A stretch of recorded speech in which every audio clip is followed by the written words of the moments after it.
장 1절부터 17절까지 말씀 전장을 우리가 살펴보도록 하겠습니다. 9장 1절에서 17절입니다. 주어진 성경 말씀을 한 절씩 교독해서 읽도록 하겠습니다. 9장 1절입니다. 주님께서 경고하신 말씀이다. 주님의 말씀이 하드락 땅에 내리고 다마스쿠스에 머문다. 이방 사람들과 이스라엘의 모든 지파들이 주님을 바라본다. 하드락 가까이에 있는 하맛에도 매우 지혜롭다고 하는 두로와 시돈에도 그 말씀이 내린다.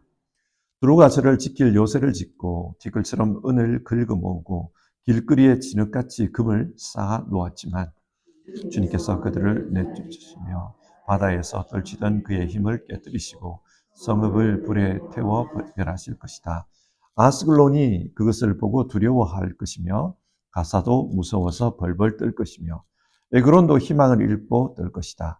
가사에서는 왕의 대가 끊길 것이고 아스글론에서는 사는 사람이 없어질 것이다. 아스돗은 낯선 외국인들이 차지할 것이다. 주님께서 말씀하신다. 내가 블레셋의 교만을 꺾겠다. 내가 그들의 입에 묻은 희생 제물의 피를 닦아주고 그들이 씹는 역겨운 제물을 그 입에서 꺼내주겠다. 그들 가운데서 남은 자들은 내 백성이 되어서 유다와 한 가족이 되며 에그론은 여부스 사람처럼 될 것이다. 내가 내 집에 진을 둘러쳐서 적군이 오지 못하게 하겠다. 내가 지켜보고 있으니 압제자가 내 백성을 침범하지 못할 것이다. 도성 시온아 크게 기뻐하여라. 도성 예루살렘아 환성을 울려라. 내 왕이 내게로 오신다. 그는 공의로우신 왕, 구원을 베푸시는 왕이시다. 그는 온순하셔서 나귀 곧 나귀 새끼인 어린 나귀를 타고 오신다. 내가 에브라임에서 병거를 없애고 예루살렘에서 군마를 없애며 전쟁할 때에 쓰는 활도 꺾으려 한다. 그 왕은 이방 민족들에게 평화를 선포할 것이며 그의 다스림이 이 바다에서 저 바다까지 유프라테스 강에서 땅끝까지 이를 것이다. 너에게는 특별히 너와 나 사이에 피로 맺은 언약이 있으니 사로잡힌 내 백성을 내가 물 없는 구덩이에서 건져낼 것이다. 사로잡혀서도 희망을 잃지 않는 사람들아 이제 요새로 돌아오너라. 오늘도 또 말한다. 내가 네게 2배로 갚아주겠다. 유다는 내가 당긴 활이다. 에브라임은 내가 먹인 화살이다.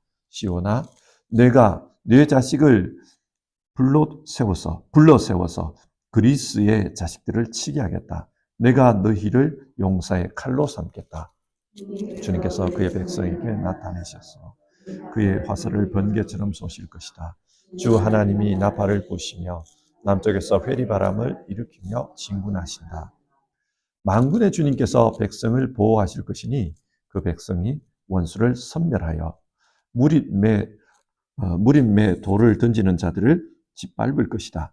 백성은 그들의 피를 포도주처럼 마실 것이며 그들은 피가 가득한 동이와도 같고 피로 흠뻑 젖은 제단 뿔과도 같을 것이다.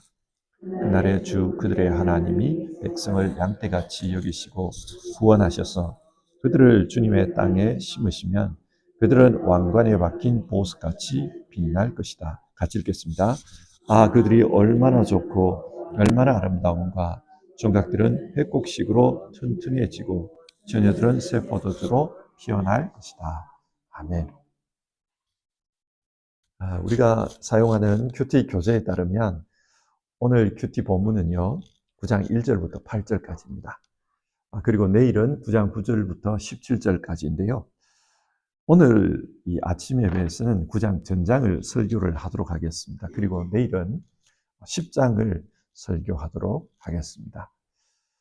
그래야 이 스가랴서를 조금 전체적으로 이해하는 데 도움이 될 것 같아요. 이 스가랴서는 내용적으로 보면 크게 두 부분으로 나누어져요. 1장에서 8장까지가 하나고 또 9장에서 14장까지가 하나입니다. 1장에서 8장은 예언자 스가랴 당시의 문제에 대한 말씀입니다. 예루살렘에서 다시 지어지고 있는 그 제2성전의 건축에 대한 문제, 그리고 그 성전이 건축될 때 생겨나게 될 유다 사회의 회복에 대한 말씀, 그것이 주를 이루고 있습니다.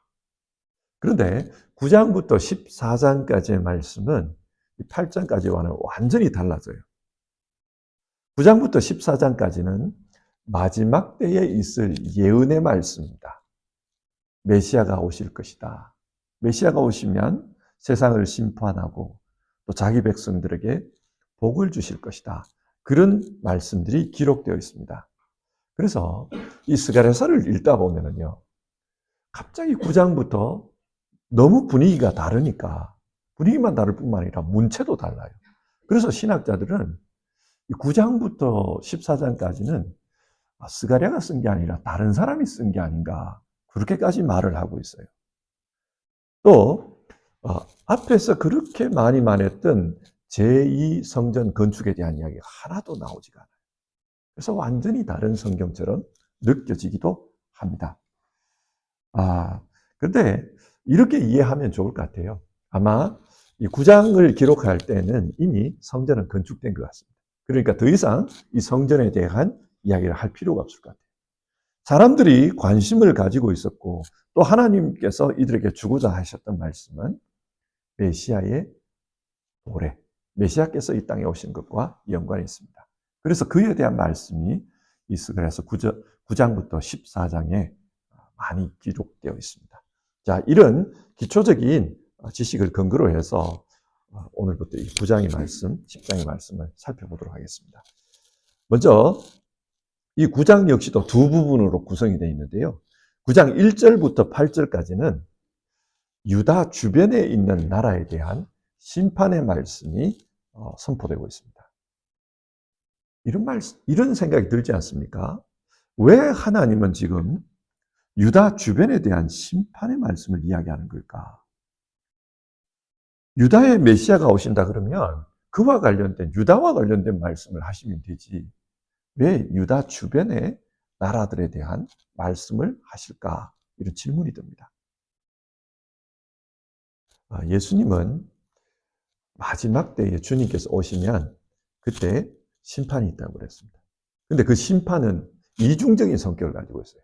마치 양과 염소를 구분하는 것처럼 이 심판 때에 어떤 이들은 천국에서 위로를 받을 것이고 또 어떤 이들은 바깥 어두운 데로 쫓겨나서 슬피 울 것이다. 그렇게 말했습니다.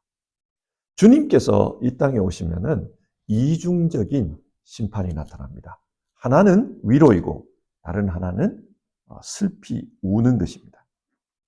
그래서 지금 그에 대한 말씀을 하는 거예요. 메시아가 오실 것이다. 메시아가 오시면은 세상에는 큰 변화가 생깁니다. 어떤 누구에게는 회복의 역사, 위로의 역사가 있겠지만 또 다른 누군가에게는 심판과 형벌이 있다는 거예요.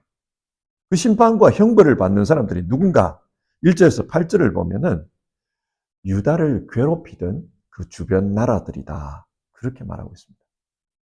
하나님의 백성들을 괴롭히던 그 나라들이 심판을 받는다는 거예요. 자, 그러면은 이 유대 사람들의 입장에서 한번 생각해 봅시다. 지금까지 나를 괴롭히던 사람들, 이 사람들이 심판을 받습니다. 그러면 이 심판은 어떤 의미일까요? 나에게는 회복의 의미입니다. 위로의 의미입니다. 지금까지 내가 그들에게 짓밟혔는데 하나님께서 그들을 회초리 이루고 때린다는 거예요. 그러면 나는 이제 회복이 되고 위로를 받을 수 있다. 그 말입니다. 그래서 먼저 1절에서 8절 사이에 이런 주변 나라들에 대한 심판의 이야기가 나오는 겁니다. 어떻게 회복되는가? 출애굽기 23장 31절을 보면요. 하나님께서 모세에게 이스라엘을 약속의 땅으로 데리고 들어가라. 그리고 그 약속의 땅의 경계는 이러하다. 그러면서 약속의 땅이 어디서부터 어디까지인지를 말씀해 줍니다. 제가 한번 읽어볼게요. 내가 너희 땅 경계를 홍해에서 블레셋 바다까지, 광야에서 유프라테스 강까지로 정하고 그 땅에 사는 사람들을 너희 손에 넘겨줄 터이니 너희가 그들을 쫓아내어라. 하나님께서 모세에게 말씀하신 약속의 땅은요, 북쪽으로는 유프라테스 강이 경계입니다. 그리고 남쪽으로는 이집트와 경계를 이룰 거라고 합니다. 오늘날로 말하면 튀르키예 혹은 그 이라크 땅부터 해서 지금 그 이집트 땅까지 이 중간에 있는 땅이 약속의 땅이라는 거예요. 그리고 서쪽 경계는 홍해에서 블레셋 바다라고 말합니다. 오늘날로 말하면 지중해죠. 지중해가 경계가 될 거예요. 그래서 동쪽 경계가 안 나와요. 하지만 민수기 34장을 보면 그곳에서도 약속의 땅에 대한 경계가 나와요. 그 부분을 보면 요단강이 동쪽 경계라고 합니다. 자, 지금 그 튀르키예 남부부터 해서 이집트까지 요단강 이 서쪽 이 땅에서 무슨 일이 벌어졌는가? 성경을 읽어보면 창세기를 읽어보면 아브라함이 활동했던 지역이 이 지역입니다. 그러니까 이스라엘의 입장에서 보면 자기 조상들의 땅이에요. 그리고 나중에 야곱이 또 거기로 가지 않습니까? 우리 조상들의 땅이다 이런 느낌이 있는 거예요. 그런데 이스라엘 역사 전체를 통틀어서 이 땅을 다 차지한 때가 거의 없습니다. 다윗 왕 때, 솔몬 왕 때 잠시 이 지역을 통치하기는 했습니다. 그러나 이 지역을 다 차지한 적은 없었어요. 지금 스가랴서 9장은 이 땅이 회복될 거라는 거예요. 어떻게 회복되는가? 이 땅 안에 살고 있는 이방 민족들이 심판을 받음으로써 이 땅이 회복될 것이다. 그걸 말하는 거예요. 그래서 1절과 2절을 보면 하맛과 하드락, 다마스쿠스 같은 지명들이 나옵니다. 이스라엘 기준으로 보면 이 북쪽에 있는 그 도시들이에요. 오늘날로 보면 시리아와 그 이라크 지역 일부, 튀르키예 지역, 그쪽입니다. 그리고 두로와 시돈에 대한 이야기도 나옵니다. 이 두로와 시돈은 굉장히 부강한 도시국가였습니다. 아주 오래전부터 지중해 중개무역을 했어요. 지중해 주변에 있는 나라들에서 어느 나라에서 어떤 특산물이 생산된다는 걸 이들이 알고 있었습니다. 그래서 이쪽 지역의 특산물을 여기로 갖다 팔고 여기 걸 가져와서 또 여기에 갖다 팔고 이런 중개무역을 한 거예요. 그렇게 하면서 엄청난 부를 축적했습니다. 그래서 3절을 보면은 티끌처럼 은을 긁어 모으고 길거리에 진흙같이 금을 쌓아 놓았다. 그런 표현이 나옵니다. 두로와 시돈이 그 정도로 부강했습니다. 그런데 이런 나라가 어떻게 될 것이라고 합니까? 4절을 보면 주님께서 그들을 쫓아내시며 바다에서 떨치던 그의 힘을 깨뜨리시고 성읍을 불에 태워 멸하실 것이다. 하나님께서 이 두로와 시돈을 심판하겠다는 말씀입니다. 왜 심판하는가? 이 두로와 시돈은 바알을 섬기던 나라예요. 그런데 이 바알은 물질을 상징하는 겁니다. 물질을 숭배하던 나라입니다. 하나님의 땅이지만 그 땅 안에서 우상 숭배가 거행되고 있다. 하나님께서 그들을 심판하시고 그들을 쫓아내겠다는 겁니다. 그런데 이게 유다의 입장에서 생각해 보면 어떻습니까? 회복이에요. 우리 조상의 땅, 약속의 땅이 회복되는구나. 그렇게 느끼는 거예요. 메시아가 오실 때 약속의 땅이 회복이 됩니다. 그러나 오늘 우리의 입장에서 이 본문을 읽다 보면 이건 너무 유대 중심이 아닌가. 하나님이 너무 유대 중심으로 일하시는 게 아닌가. 그런 생각이 듭니다. 그러나 이렇게 생각해 보면 조금 감정적으로 이해가 가까워져요. 여러분, 지금 중국 만주 지역에 가면은 그게 고구려 유적이 많아요. 뭐 지반 지역, 그쪽 지역으로 가면은 고구려 고분이 수만 개가 있습니다. 그리고 더 북쪽으로 올라가면은 뭐 길림 이런 쪽으로 가면 부여 유적지가 있어요. 더 북쪽으로 가면 발해 유적지가 있어요. 우리나라에서는 이 부여 그리고 고구려 이게 우리 조상들의 근원이라고 생각합니다. 우리나라는 거기서 내려왔다고 생각을 해요. 그렇기 때문에 그게 우리의 역사라고 생각하는데 중국 사람들은 어떻게 생각합니까? 이게 중국 땅에 있잖아요. 그리고 지금 거의 1500년 이상을 중국이 거기를 차지하고 있었잖아요. 그러다 보니까 자기 땅이라고 생각하고 그 땅에 있었던 역사는 자기 땅에 있었던 역사, 지방 역사다. 그렇게 생각을 합니다. 동북공정이지요. 우리가 이런 동북공정에 대한 이야기를 듣다 보면 어떤 생각이 듭니까? 한국 사람으로서. 화가 나요. 어떻게 피를 쏘이냐.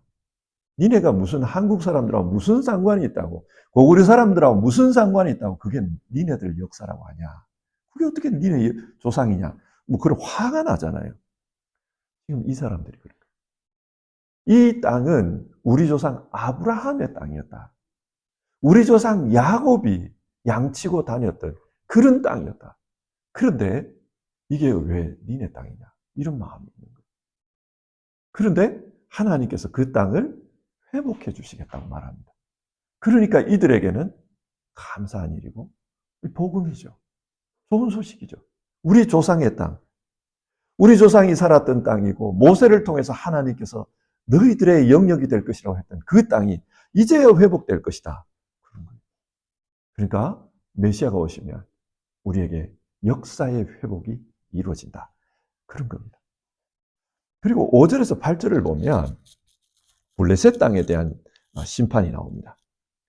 블레셋은요, 그 팔레스타인에 정착하는 시기가 이스라엘하고 비슷해요. 그러니까 블레셋은 원래 지중해 지역에 살던 그 그리스 종족인 것 같아요. 그 사람들이 들어와요. 근데 이 사람들이 들어올 때 비슷하게 출애굽이 이루어져요. 비슷하게 두 민족이 그 팔레스타인 땅에 정착을 합니다. 정착 시기가 비슷하니까 다른 민족보다 더 경쟁이 심했어요. 갈등이 심했습니다. 자기들이 더 차지하려고 하는 그런 전쟁들이 있었어요. 그런데 다윗 이후에 이 블레셋 세력이 확연히 약화됩니다. 거의 이스라엘에 흡수가 돼요.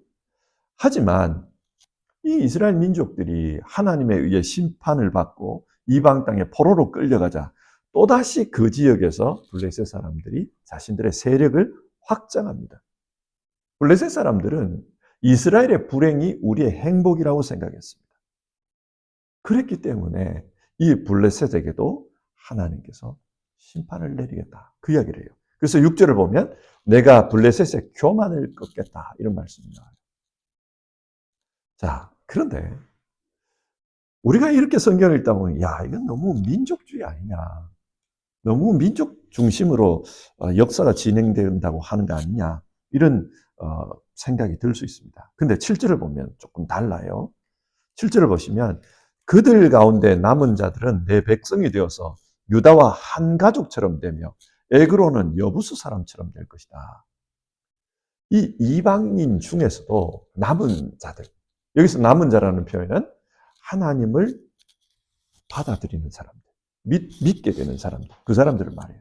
그 사람들은 유대인들과 똑같이 하나님의 백성이 될 것이다. 그런 말이 나옵니다. 그러니까 메시아가 오시면 그 메시아가 다스리는 나라의 백성들은 누구냐? 혈통 중심이 아니라 하나님을 믿는 사람들이다. 그 이야기예요. 그런 일이 벌어질 거라고 합니다. 근데 이 당시에 스가랴가 살던 당시의 입장에서 이 생각을 해보면 영원한 이야기예요. 성벽도 무너져가지고 성벽 하나도 못 세우고 초락한 그런 상황에서 무슨 이런 나라의 회복을 바랄까 이런 생각을 할 수 있잖아요. 그래서 8절에 이 말씀이 나옵니다. 이 일이 어떻게 가능한가? 하나님께서 지키시기 때문이라. 8절. 내가 내 집에 진을 둘러쳐서 적군이 오가지 못하게 하겠다. 내가 지켜보고 있으니 압제자가 내 백성을 침범하지 못할 것이다. 하나님께서 자기 백성을 지키시기 때문에 이 일이 이루어질 거라는 거예요. 그 이야기를 합니다. 자, 그런데 이렇게 메시아가 오시면은 이 땅만, 약속의 땅만 회복이 되는 것이 아니라 주권도 회복된다고 말합니다. 흔히들 나라가 성립이 되려고 하면은 세 가지가 있어야 된다고 그러잖아요. 국민, 영토, 주권. 영토는 회복될 것이라고 말을 했습니다. 1절에서 8절까지 하나님께서 말씀하신 그 영토가 회복될 것이다. 그리고 7절에서 국민에 대한 이야기도 나왔어요. 이스라엘 백성뿐만 아니라 하나님을 믿는 이방의 남은 자들, 그들도 백성이 될 것이다. 그 이야기가 했습니다. 그러면 이제 남은 건 주권 문제잖아요. 주권은 누가 다스리느냐, 그 문제예요. 메시아가 오시면 그분이 다스린다는 거예요. 그래서 9절과 10절을 보면은 이런 말씀이 나오죠. 도성 시온아 크게 기뻐하여라. 도성 예루살렘아 환성을 올려라. 네 왕이 내게로 오신다. 그는 공의로우신 왕, 구원을 베푸시는 왕이시다. 그는 온순하셔서 낙이 곧 낙이 새끼인 어린 나귀를 타고 오신다. 내가 에브라임에서 병거를 없애고 예루살렘에서 군마를 없애며 전쟁할 때 쓰는 활도 끄끄려 한다. 그 왕은 이방 민족들에게 평화를 선포할 것이며 그의 다스림이 이 바다에서 저 바다까지 유프라테스 강에서 땅끝까지 이를 것이다. 주님께서 오셔서 주권을 행사할 것이다. 그 이야기를 해요. 그런데 이 메시아의 특징이 뭐냐? 9절에서 공의로우신 왕, 구원을 베푸시는 왕이다. 그렇게 말합니다. 공의로 다스린다는 거예요. 그리고 압제하기 위해서 다스리는 게 아니라 구원을 위해서 다스린다는 거예요. 보통 지금까지의 정부, 지금까지의 왕국들은 왕들이 자기 부귀영화를 위해서 나라를 다스렸습니다. 그런데 이 메시아가 오시면 구원을 위해서 다스릴 거라는 거예요. 사람들을 살려내기 위해서 그렇게 하십니다. 그래서 그는 온순하셔서 낙이 곧 새끼 낙이, 어린 나귀를 타고 오실 거다. 그렇게 말합니다. 이 말씀은 창세기 49장과 연관이 있어요. 야곱이 죽기 전에 자기의 아들들에게 예언을 합니다. 그때 야곱은 유다를 향해서 이런 말을 해요. 임금의 지휘봉이 유다를 떠나지 않고 통치자의 지휘봉이 자손 만대까지 이를 것이다. 유다에서 임금이 나온다는 거예요. 이스라엘 사람들은 이 임금이 다윗이라고 보았습니다. 그래서 다윗 자손이 만대에 이르기까지 이스라엘을 다스릴 거라고 생각을 했습니다. 하지만 현실은 어땠습니까? 시드기야 왕 때에 다윗 왕조는 끝나버려요. 바빌론에 의해서 망합니다. 그러면 이 다윗 왕조를 이어갈 사람, 이 사람이 누구냐? 유다의 지파에서 나올 그 왕이 누구냐? 그래서 사람들은 메시아를 기다리고 있었던 겁니다. 그 사람이 메시아다. 근데 이 메시아가 어떤 모습이냐? 창세기 49장을 보면요. 그는 나귀를 포도나무에 매며 그 암나귀 새끼를 가장 좋은 포도나무 가지에 맬 것이다. 이런 말씀이 나와요. 그래서 사람들은 이 말씀에 근거해서 메시아는 나귀를 타고 올 것이라고 생각을 했습니다. 그리고 스가랴 9장 9절도 이 말씀을 다시 한번 확인해 줍니다. 나귀를 타고 오실 것이다. 성경에서 나귀는 일하는 동물입니다. 그래서 10절에서 병거를 없앤다, 군마를 없앤다, 활을 꺾어버린다 그 말이 나와요. 그리고 평화를 선포할 것이다. 그렇게 말합니다. 전쟁을 일삼는 임금이 아니라 평화를 가져오는 임금이라는 거예요. 그래서 일상생활을 하는데 땅을 갈고 짐을 옮기는 데 사용한 그 나귀를 타고 올 거라는 겁니다. 더 이상 군마가 필요가 없어요. 전쟁이 없을 것이기 때문입니다. 자, 이것이 가능한 이유가 뭐냐? 어떻게 이게 가능하냐? 앞에서 이미 하나님께서 대적들을 물리치신다 그랬어요. 1절에서 8절에서 그걸 말했습니다. 이제 대적이 없어요. 그러니까 군마가 필요 없고 활이 필요 없는 겁니다. 이제 이분이 오시면은 평화로 다스리는 거예요. 그래서 이 스가랴 9장은 먼저 심판을 말씀하는 겁니다. 이 심판이 있고 나서 메시아의 도래가 임할 것이다. 그렇게 말하는 거예요. 자, 이 말씀을 오늘 우리 현실에서 한번 생각해 봅시다. 이 말씀이 문자적으로 이루어진 것은 이스라엘 역사에서는 예수님이 유일무이합니다. 그 전에 무슨 그 주변 나라들을 다 정복하고 이런 일이 없어요. 이 말씀은 예수님에 대한 말씀으로 이해하는 게 옳습니다. 그러면 하나님께서 주변 민족을 심판한다 그랬는데 그건 무슨 말씀이냐? 예, 하나님 백성의 원수. 그게 뭡니까? 죄와 사탄입니다. 메시아가 오셔서 그 죄와 사탄들을 멸하십니다. 그리고 멸하기 위해서, 심판하기 위해서 자기가 십자가에서 죄를 심판합니다. 십자가는 죄를 심판하는 자리였어요. 그래서 죄가 죽습니다. 그 결과 하나님의 백성들에게 회복의 은혜가 나타났습니다. 그 회복이 뭡니까? 하나님 자녀의 신분이 회복됩니다. 그전에는 죄에게 종로로 타던 종이었어요. 그런데 이제 하나님 자녀로서 신분이 회복됩니다. 예수님께서 메시아로 오셔서 하신 일이 이 일입니다. 그런데 우리는 이 이후의 이야기를 알아요. 주님께서, 초림하신 주님께서 다시 오실 것이다. 재림에 대해서 말씀하셨습니다. 주님의 재림이 임하면 주님이 말씀하신 온전한 평화가 이루어질 것입니다. 그리고 메시아의 통치가 나타날 것입니다. 자, 이 말씀을 오늘 한번 정리를 해봅시다. 성경은 지금 하나님께서 세상을 다스리신다. 그걸 이야기하고 있습니다. 그래서 하나님의 통치가 이루어질 때 교만하게 인간이 왕노릇 하려고 했던 것, 그것이 심판될 거다. 심판을 받을 거다. 그 이야기를 해요. 그리고 그 심판 이후에 메시아가 오셔서 평화의 통치를 이루어 갈 거다. 그러면 우리에게 회복의 역사가 나타날 거다. 그것에 대해서 이야기해 줍니다. 여기서 중요한 게 있습니다. 이런 회복의 역사를 맛보기 위해서 우리에게 요구되는 바가 있다는 거예요. 그게 뭡니까? 이 회복이 나타나기까지는 어려움이 있습니다. 스가랴 시대에 여전히 짓눌리고 어려움과 고통을 다하고 있습니다. 그래, 메시아가 오실 때까지는 우리는 인내하는 게 필요해요. 인내가 요구됩니다. 인내만 요구됩니까? 믿음도 요구됩니다. 예수님께서 유대인의 왕으로 오셨습니다. 나귀를 타고 오자 사람들이 호산나 다윗의 자손이여 그러며 환호했습니다. 그런데 그 일주일간 예루살렘에 입성한 다음에 일주일간 예수님이 하신 일은 자기들이 생각했던 것과는 다른 모습이었습니다. 그러자 일주일 만에 돌아왔습니다. 그리고 십자가에 못 박아 죽이라고 소리쳤습니다. 이게 무슨 말입니까? 예수님께서 자신들이 원하는 방식으로 일하지 않자 사람들은 뒤돌아섰다는 거예요. 우리에게도 이런 일들이 일어날 수 있습니다. 우리도 막연하지만은 하나님의 통치가 이루어질 것이다. 그걸 믿어요. 메시아가 오실 것이다. 믿어요.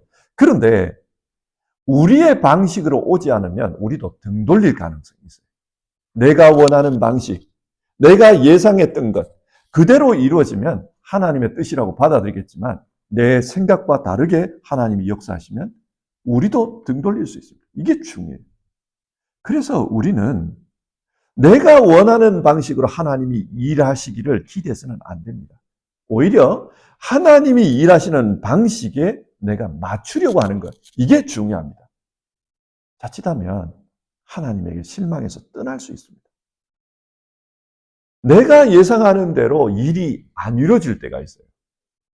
정말 나는 하나님의 역사 가운데서 내 인생이 있다라고 생각하는데 내 인생을 돌아보니 내가 원하는 삶이 아닐 수 있어요. 그때 우리가 생각할 것은 이사야서 55장의 말씀입니다. 하나님의 생각은 우리의 생각과 다르며 하나님의 생각은 우리의 생각보다 높고 크시다. 우리가 그걸 기억해야 해요. 그럴 때 우리는 하나님의 일하심을 존중할 수가 있고 내 생각과 달라도 묵묵히 인내하면서 신앙할 수 있습니다. 이게 중요합니다.